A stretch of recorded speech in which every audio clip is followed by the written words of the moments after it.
time it is again. get ready with me يا جماعة علشان نروح المتحف الكبير. كنت عايزة اروحه بس قفل عشان الافتتاح، وبعدها الافتتاح تأجل فرجع فتح تاني، هروحه النهاردة. وجماعة اشتروا التذاكر اونلاين علشان لازم تشتروها ولازم تدفعوا بالفيزا.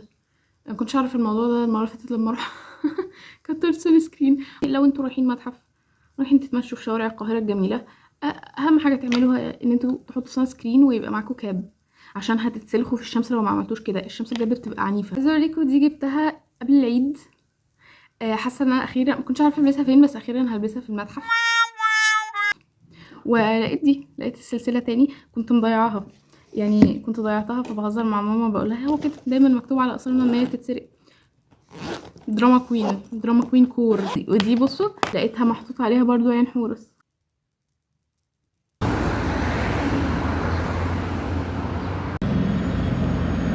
رايحين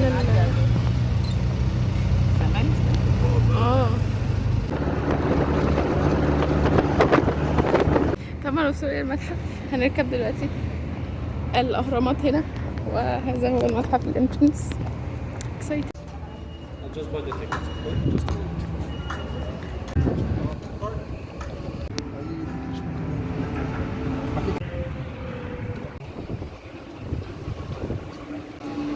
تحمية دينه في قلب المية علشان الاجانب ما يلمسوش الاثار عشان ملزقين قوي.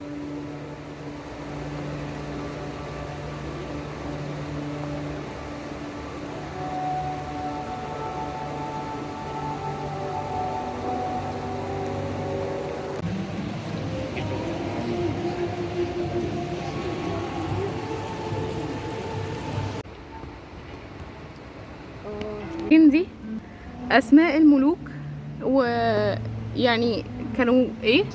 وهنا دي المفروض خرطوشة بس مش هتبان قوي لانها مطبوعة على الازاز، يعني they are filling the اهي هنا.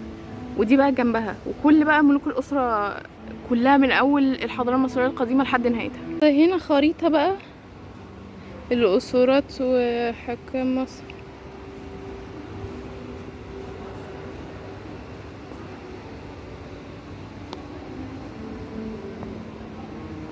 عاملين التماثيل وبعدها عاملين ببراين وبعدها بالعربي وبعدها بالانجليش.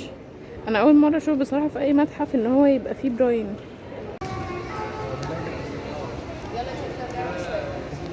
ضيعت مامتي وسط الاثار.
الاطفال عاملين دوشه يا جماعه، هنقتلهم ونجي.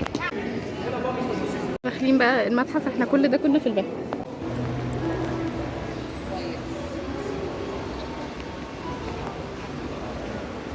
لسه في برديه هناك كبيره ما شفناهاش.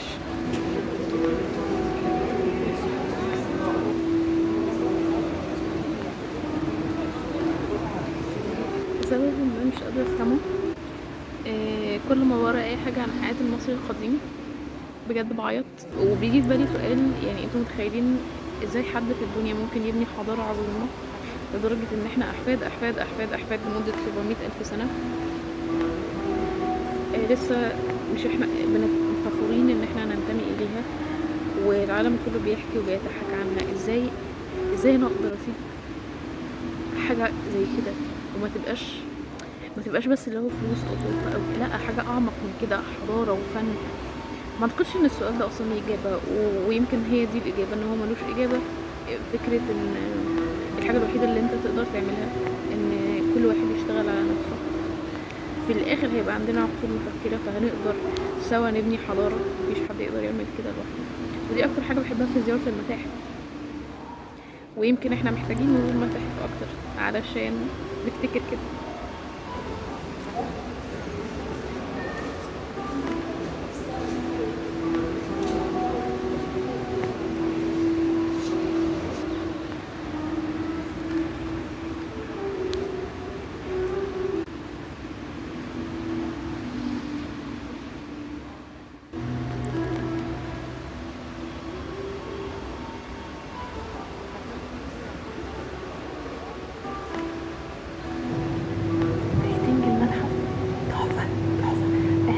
احنا بقالنا ساعتين في الباب اول قاعة لسه مخلصناهاش، كبيرة اوي يا جماعة تحفة، وفي بصراحة صور كتير اوي اوي اوي. ولو جيتوا بجد انصحكوا تيجوا، حاولوا تقفوا عند كل القطع وتقروا الكلام اللي مكتوب.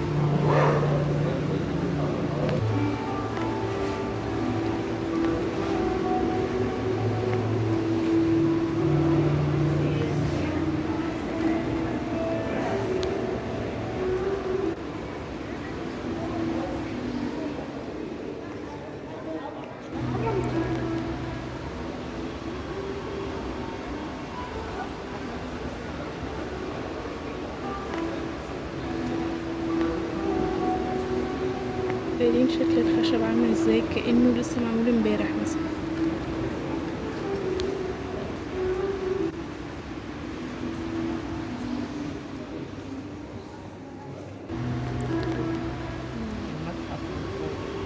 كنت عايزه اصور جنب ورا الجيش ده، اللي هو انا في جيش في ظهري.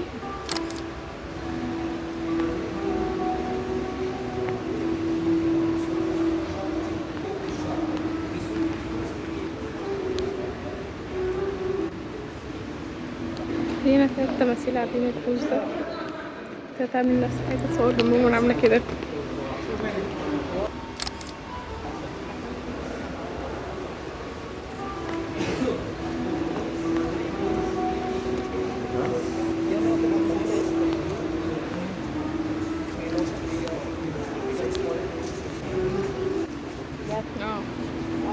عامة تعبت برضه من المشي ورجلي وجعتني، بس احنا لسه في قاعة 5، يعني لسه هنبتدي قاعة 5. كبير قوي كبير قوي. كثير من الأسرار الرائعة والقليل من الطاقة. خلصنا 5 قاعات، وفي قاعة واحدة مقفولة، فاحنا يعتبر خلصنا نص المتحف.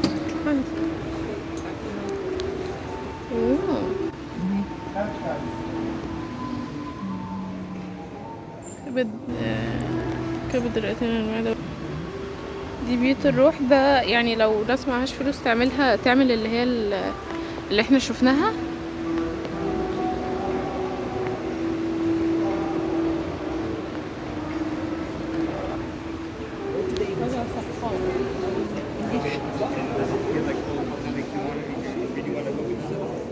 ايه ده؟ لاهون يا انا ذاكرتها. ايه بقى برديات اللاهون دي؟ كانوا بيخزنوا فيه الحبوب والحاجات عشان يروحوا بعدها يزرعوها تاني في المحصول اللي بعده. شبشب دهب يشترينا كلنا. ده دهب، ده تلاقيه دهب بقى، فاهماني؟ واصور يعني هيبقى دهب وهو اصور. اهو ده اهو. مش عارفه عرفت هجيب بقى شركتي منين. من والله بجد المحل اللي بره ده، اللي هو بتاع النخله، عنده كوليه يا دوب ب2 مليون بس. هو 2 مليون بس. الله عليك، الله عليك يا ابن بلدي. وصلنا لقاعة 7، ربي يوعد كل مشتاق. فان فاكت عن البردية الهائلة الكبيرة دي وبرديات تانية كتير، ان زمان، مش زمان بعيد قوي، الفلاحين كانوا بيفكرين ان هما لو خدوها حطوها على المحاصيل ده بيخسرها. ففي الفترة دي في برديات كتير قوي اتدمرت، لحد ما حد بس انا مش فاكره اسمه من الاركيولوجيست يعني عرف الموضوع ده وراح لحق بقيه البرديات ولقى 500 وحاجه برديه. اللي هو حامل المروحه ده ان هو كان اهم منصب والله العظيم، دليل على ان مصر عمرها ما كانت بلد مناخها معتدل. احنا طول عمرنا بنموت من الحر عادي، بس احنا ما كانش عندنا الشجاعه ان احنا نعترف.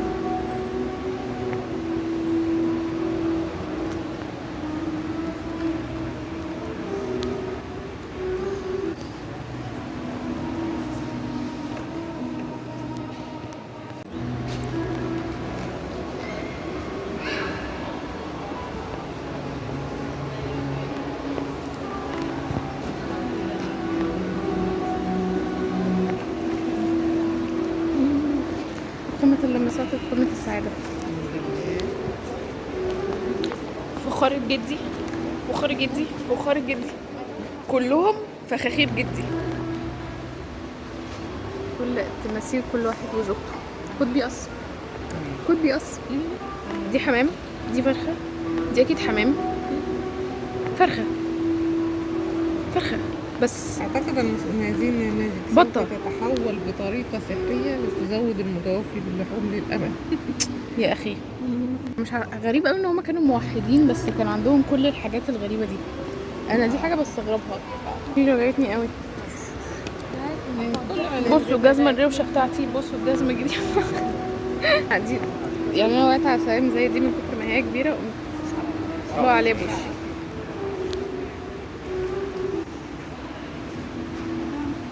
حصان، مش ناوي تجيبي لي حصان يا ماما؟ او لا بلاش بلاش. كانت تقدم كجائزة في إحدى مسابقات عن اديني بقى، اديني في الاكسسوارات والعقل والذي منه. ايجيبشن بلو.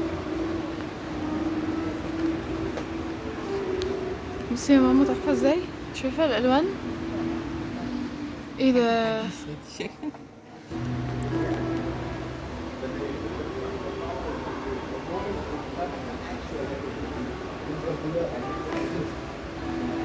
شايفه يا ماما؟ طيب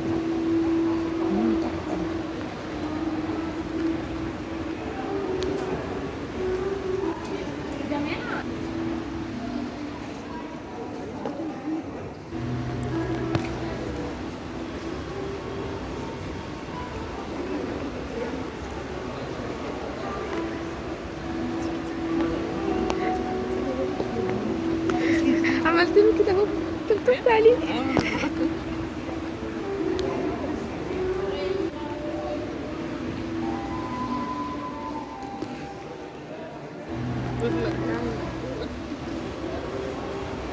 طاقة ايه؟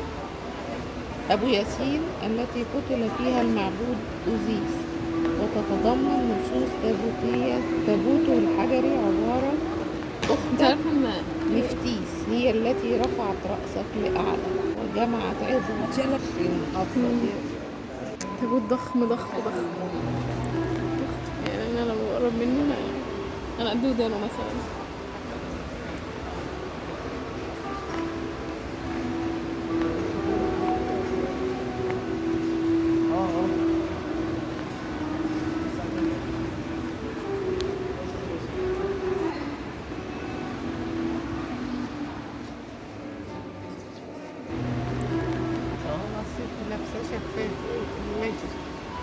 هو ايه؟ هنا طويل شوية وهنا فوق الياسين شفاف، فبقول لك مش ستر حاجة. جدتي تعمل اللي هي عايزاه. او جي ارمز. هي هنا اللي كانوا ازاي بقى بيحطوا النحت عليها، كانوا يقسموها مربعات وبعدها يرسموها.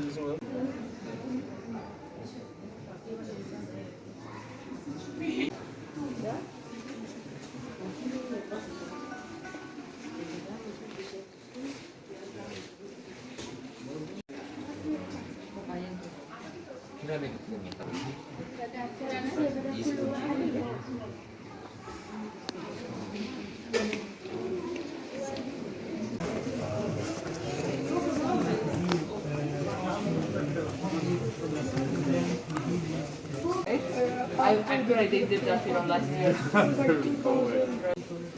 in place.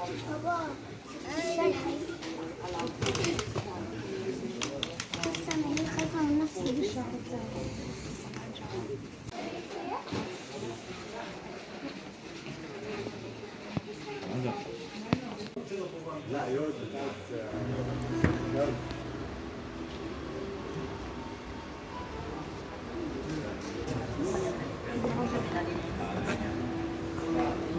اوي دي كلها حد برضه ينعشها، يعني دي كلها برضه حد ياكلها وقطها قطع رفيع غالي. دلوقتي بقى في برضه بالليل بس لا يعني بس برضه مش عارفة.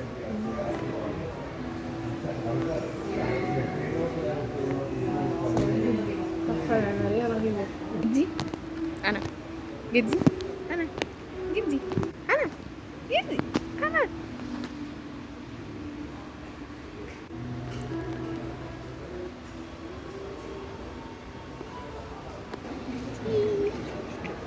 هاتي بقى الكتابة بتاعتك. وده اهو. لا ده مثلا حاجة زي كده في بيتي. أرض قصر. رب وعدنا.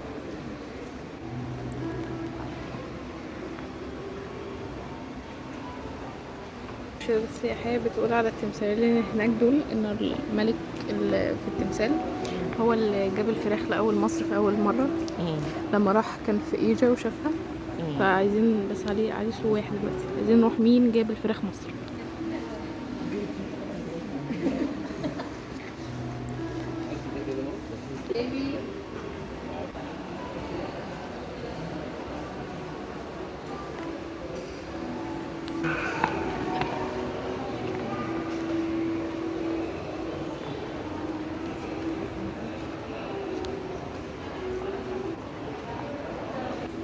بتقولك عشان كانت عايزة توري الناس ان هي تقدر تحكم زي الراجل بالظبط.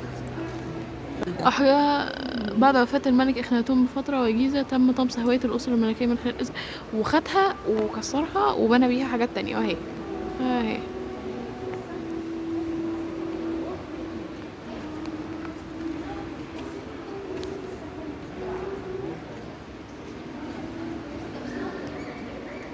يعني خدوا مجال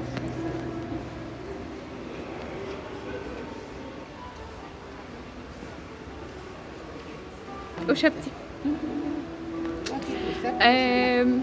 زي اللي شفناهم في متحف تحرير. نزود المتوفى الأوشباتي ده بقى اللي بقولك عليه ان هم كانوا اكتشفوا مقبرة في 2008 معرفوش هي بتاعت مين عشان كانت مطموسة. وبعدها اكتشفوا من كام يوم اعلنت وزارة الآثار اعلنت عن ان هم اكتشفوا مين بسبب ان هم لقوا الكثير من الأوشباتي، فاعلنوا بقى اوفيشال ان هي بتاعت كذا. فجميل قوي. الكثير من الأوشباتي الأوشباتي صورة مع الأوشباتي ورق الباردي. بصي الكثير من مع سيدنا آدم أول الأنبياء نوح، وهي الديانة بتروح بس هم كانوا موحدين. اي نعم بعدها عبدوا كل حاجة بس في الأصل كانوا موحدين. بقى في الفترات اللي بتروح بس كانوا موحدين. اي نعم كان بيعبد لي قرص الشمس بس كان وحد انا ذكرتها امبارح بس مش فاكراها. مش فاكره. اتفرجت امبارح على الحلقه بتاعت الدحيح، كان عامل حلقه بيتكلم عن الحضاره المصريه بس كان مسميها الفراعنه. ليه اسمها مصريه؟ الأول كان 3 أسماء، اسم حورس السيدتين، اسم ملك مصر العليا والسفلى، وأضاف بقى ملوك الدولة القديمة اسم حورس الزهر واسم ابن رقم. اللي هما دول الخراطيش. اوكي. مصطبة ضخمة شبسكاف هو ده المفروض شبسكاف. اهلا، اول مره اسمع عنه في الحياه. الكاميرا ظلماهم بس هما اجمل حاجه انا عيني شافتها. اهرامات بجد لما تشوفها حتى لو من بعيد. يعني ليها مهابة رهيبة جدا بسبب حجمها الكبير قوي. عايزة اروحها بس مش عارفة، يعني مش عارفة، حاسة ان تعبت، رجلي وجعتني قوي بجد. بقالي 8 ساعات بلف في المتحف، 8 ساعات وقاعدة عمالة اصور، والله بحاول اصور. مش عارفة الزوم هيبقى قد ايه. حاجة مخيفة قوي. يتم الذهاب، الجو بدأ يحرر، كل ما نقرب من الخروج الجو يحرر. لا مفيش حاجة هنا، هنروح البهو الآخر. ايه ده في آثار هنا، ما كلها آثار. ايوه.